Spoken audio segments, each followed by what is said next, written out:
We are so back. Ayan. So guys, na-miss niyo ba kami? Yan. Sana na-miss nyo kami kasi na-miss namin kayo. So, with the previous episodes, we've featured special guests who were willing to share their stories and experiences. And today, it's just going to be us again. Ayan, binabalik namin yung OG hosts. So, sana mag-enjoy kayo. So, previously kasi, di ba, Sir Dets, we've talked about teamwork. So, hanggang ngayon, yun Yes. pa rin yung magiging topic natin. So, we've talked about paano kaya ang team culture na walang iwanan? And then with Serja, you've talked about, We talk about dun sa um about regarding media. Yung missing in action pero siya yung laging kumukuha ng recognition. Yan. right? And today we're going to talk about paano ba maging competitive pero team player pa din, or basically how to balance being competitive and being a team player. Ayan. Ikaw ba, Sir Dets, competitive ka ba or masasabi mo bang competitive ka? Siguro nandun ako sa half-half. So, Mm. nagiging competitive ako na nagiging team player din. So competitive na parang hindi ko kinocompete yung sarili ko sa ibang tao, pero doon sa mismong ginagawa. For example, kung nag-edit ako ngayon ng mga videos, kung sa tingin ko na better siya, so sa next na video din, parang gagawin ko pa yung best ko. So, parang gano'n, sa akin lang. So ayaw ko kasi yung parang maging competitive ako na parang inaagaw ko yung spotlight sa isang tao. And Mm. syempre, nagiging team player ako na parang nagre-remind din from our team na kung paano yung dapat gawin, di ba? Parang nag-take initiative, kumbaga. Right. So, mas competitive ka in terms of your output. Ganon. Yes. Yes, pero not so much with others. Mm, Mm. tama. Actually, same. Feel ko din di ako competitive with others, pero competitive ako with myself. Parang, I want to outdo myself every time. Parang I want to keep the standards or the bar high every time. To the point I feel like di rin siya masyadong nagiging healthy. Pero yun, di ako competitive with others, pero competitive ako with myself to the point na I want to do better each time. Pero para nakaka-curious din, di ba? How do we or why do people become so competitive? Or parang bakit ba sila competitive? Kasi di ba us, na-share natin na hindi tayo competitive. Pero what about others who are competitive? Why do you think they are being competitive? Um, siguro, for that one, siguro kasi nagiging competitive sila dahil sabihin natin, hindi sila nabibigyan ng recognition from the Mm. first place na kahit binibigay nila yung best nila to achieve kung ano yung goal na dapat nilang ibigay. And hindi sila na parang nare-recognize. Pero eto, I believe competition kasi is itself na hindi naman siya inherited or inherently bad. Ayan. So when proactive or when approached positively kasi, it can motivate individuals to grow Right. and also to improve their skills to push beyond limits. Kasi minsan, or diyan kasi nag-spark yung mismo innovation nila and also yung self-discipline and para yung mismong goal nila is ma-drive nila. However, ayun nga, competition can quickly turn unhealthy when the focus shifts from self-improvement to steering others person. Ibig sabihin, sa pagiging competitive mo, hindi mo namamalayan, no? Meron ka na palang mga naapakang. So, pangit yung part na yun. And for me, healthy competition kasi is fosters excellence while maintaining respect and integrity. So dito Mm. kasi natin ina-uplift lahat ng involved doon sa mismong task na yun, for example. So in the other hand naman, toxic competition breeds envy and stress lang sa mismong team ninyo. And yun nga, sabi ko kanina, nagda-damage kasi yan ng mismong relationship sa mismong colleagues mo. And also, hindi lang yun, pati yung mental well-being natin is Mm. nagkakaroon ng yan, pangit na sign sa atin. So, whenever competition helps or harm, yung mismong mindset and culture dun sa surroundings kasi natin. Personally, I try to treat competition as a mirror to reflect on my own progress, not as a weapon to undermine others. So parang tandaan lang natin na growth and learning should always be the end goal para doon sa mga part na yan. Nice. I actually would like to what you said na we can use being competitive to fuel our growth and Yes. development, pero it's not so healthy when yun may naapakan ka ng ibang tao. Ako naman siguro I just also wanna share. I feel Mm. like being competitive is healthy when you inspire others to do better or to keep getting better. I feel like if I were to cite a specific example in L&D, I feel ko Mm. yung pinaka-recent na healthy competition for us is when we needed to complete the LMS courses. 'Di ba? I feel like 'di ba? Hi Sir and Sir Josh. Like that's a good example of a healthy competition kasi when we see others na they're already at this stage at it inspires us to get more done, to get more LMS courses done. So I feel like that's a good example of being competitive, being healthy. Ayan. Mm. Pero yun nga, nagiging unhealthy siya if it affects our team as a whole. In instances na where you felt like competitiveness dominated teamwork, 'di ba sobrang halaga din ng role ng leaders and then ng bawat isa sa atin or ng bawat team members to manage competitiveness in the team.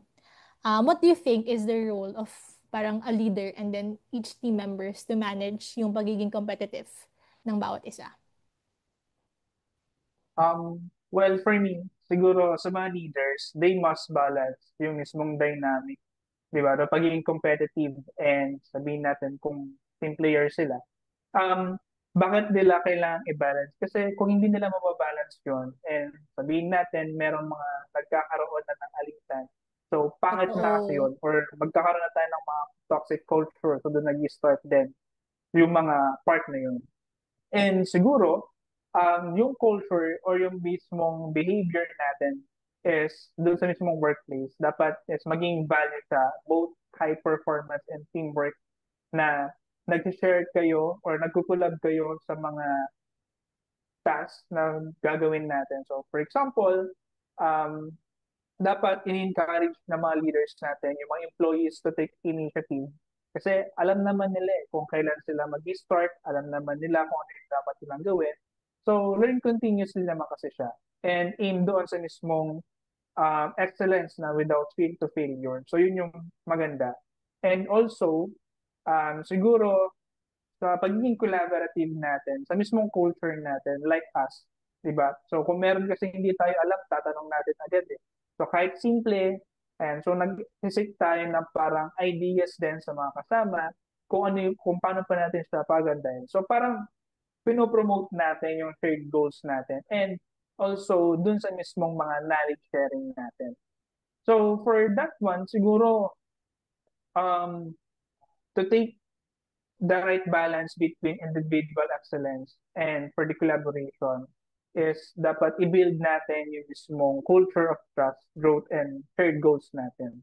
So parang i-design din natin yung mismong recognition system na parang i-celebrate natin yung mga personal at team success kasi kapag sinelebrate mo yun, sabihin natin, hindi natin kasi siya or for example, isang colleague natin is merong magandang feedback na galing sa mga stakeholders natin. So, sa atin kasi hindi natin siya sinisend through PMs kung sino yung nanalo dun sa part na yun, which is sinishare natin siya sa mismong group chat para makita din ng mga ibang colleagues natin na yung mismong feedback na yun is parang in general na to. Kasi kapag nakabasa ka ng mga positive feedbacks, lalo na sa mga stakeholders or higher sa mga BU heads, for example. So, maganda kasi siya na pag-boost din sa mismong confidence ng mga kasama natin. Right. So it's really more on um how do we set the tone in terms of our team culture, 'di ba? Are Mm. we the type of leader who sets the type of culture na values only high performance of specific Yes. individuals, or are we the type of leader who only or who values teamwork as well? So very important talaga ang role ng bawat leader in terms of shaping that type of culture. Like what kind of behavior are you trying to reward? Like are you only rewarding high performance or excellence, or are you also rewarding collaboration? So that's a good thing to note for our leaders as well. And I feel like aside from our leaders, us as team members can also shape that culture.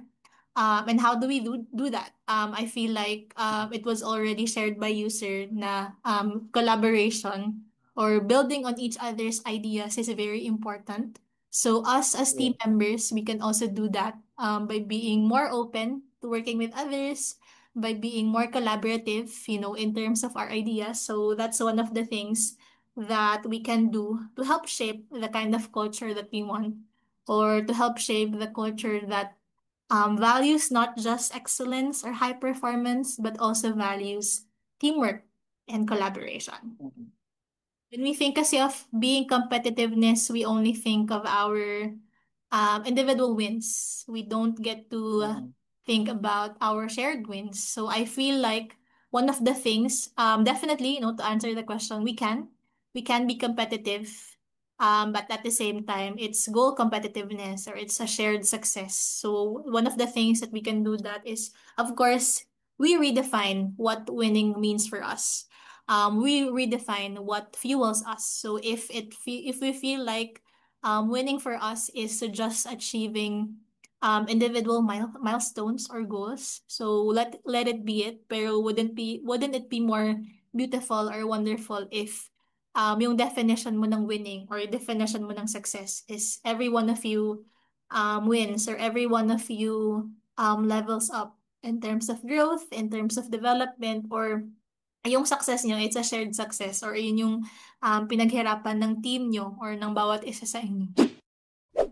What do you think are the mindset shifts that we can do, or that each employee can do to change the narrative na it's me versus them to it's us Mm-hmm. versus the challenge? Parang hirap ata doon tanong. Paano mo mapapalitan yung mindset? Siguro, by the mindset and behavior, para ma-strengthen natin yung growth-oriented and collaborative dun sa mismong workplace natin is meron tayong tinatawag na abundance mindset.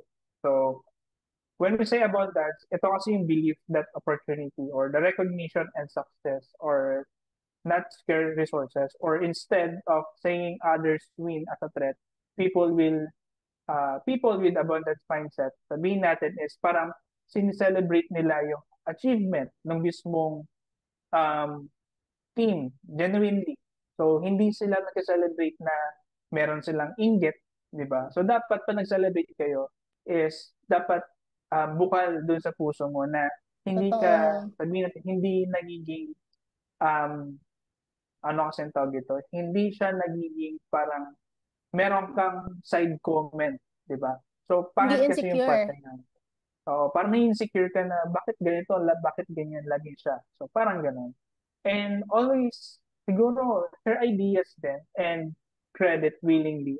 So, sabi mo akin na, yes, connected siya doon sa mismong last episode natin, which is, kung meron ka kasing small wins, ayan. So, meron kasing question doon na kung hindi naman dapat or kung hindi ikaw yung mismong tumapos doon sa mismong task or kung meron Mm. kang kasama at kung ikaw lang yung parang bigyan ng spotlight, dapat is ikaw mismo na nasa spotlight is itututok mo rin kung sino yung Totoo. kung kanino ka nakipag-collaborate. So parang ganun. Hindi lang yung dapat laging ikaw. Dapat isama mo rin sa pagtaas yung mga kasama mong gumawa para gumanda yung mismong outcome niya. Ayan.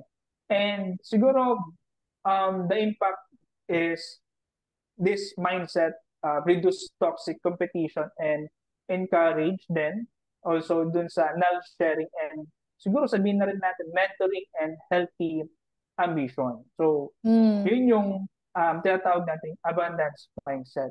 And also, para makuha natin yung strength dun sa growth-oriented natin, syempre, kailangan din natin kunin yung long-term trust ng mga kasama natin. Kasi alam naman natin that trust isn't built overnight. It develops consistently over Correct. time, di ba? So, through honest communication lang, be transparent, di ba? And yung key kasi dito para makuha natin yung long-term trust na sinasabi natin is dapat, ayun nga, sabi ko kanina, practice transparency. So, hindi ka nagbibigay lang ng instruction. You share context kung ano ba yung kailangan nilang gawin. So, manghirap kasi yung magbibigay ka ng mga instruction na or yung mismong feedback mo na alam mo yung parang wala ka ng karapatan para mag-say no. So, mahirap kasi yung gano'n. And siguro, additional din is dapat actively listen or listen actively. Ayan. So, para ma-validate natin yung others' experience or input. So, sabi mo nga kanina na um, minsan hindi natin nakikita na maganda rin pala yung sinishare na ideas. So, parang Oo. nasa isip lang kasi natin na um, Yung dapat idea yung akin natin. lang. Mm-mm. Yes, yun lang yung dapat masunod. So, pangit din kasi yun. And minsan kasi yung pagiging active listening natin, doon din natin nakikita kung, or parang napapansin din natin kung ano yung nararamdaman ng mga kasama. Diba? So, for that, siguro, when an organization encourage an abundance mindset and doon mag-invest dun sa long-term trust, siguro, let's celebrate them or share yung mga victories like tulad ng mga small wins. So it becomes more than just a workplace kasi. So it becomes a community of growth. So we're individual and empowered to excel together.